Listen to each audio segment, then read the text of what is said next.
দাদা গল্প হিসাব কিতাব আছে। কে হিসাব কিতাব? তুমি যে বিয়া করছো তোমার বিয়ার ভাগে আমি পাইছি না। দাদার তাই যে মাটি পিঠা আছে, তুমি যে দাদা মরে গেলে তুমি আমার মাটি পিঠা দিবা, এটার কোনো গ্যারান্টি নাই। চলো আগ জয় যাম। এরা দুটা রেডি না এক লোক আজ দুটা এক লোক কিলি গাইতেছে।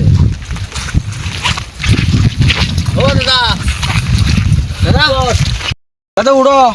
উঠবাম যে দাদা আমার শরীরটা ঠিক না, দৌড় আমার মাটির মধ্যে তো কম নিতে না, সমান সমান বাগ লাগবো। কি কস? ওখানে আইসি তোমার বুকলো, হ্যাঁ আমারও ওখানে দেখবার হয় না আমার ভাইয়ে।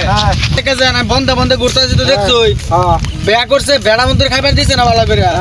ওখানে তোমার যা মাটি আছে, আমি কই যে মাটি ভাগ করে দিলাম। ওখানে নাই, তুমি মরার আগে তুমি মরে গেলে যে পাইতাম না। অন্ধ তুমি বুঝছা কি কও?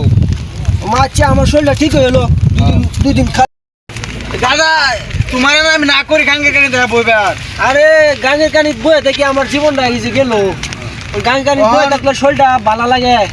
ওর মাটির কেরবা মাটি কইলাম শরীরটা আমার ভালো হোক পরে ধর আমার একটু দেরিস। ও বাদে চলো এখন বাইর যাই গিয়া।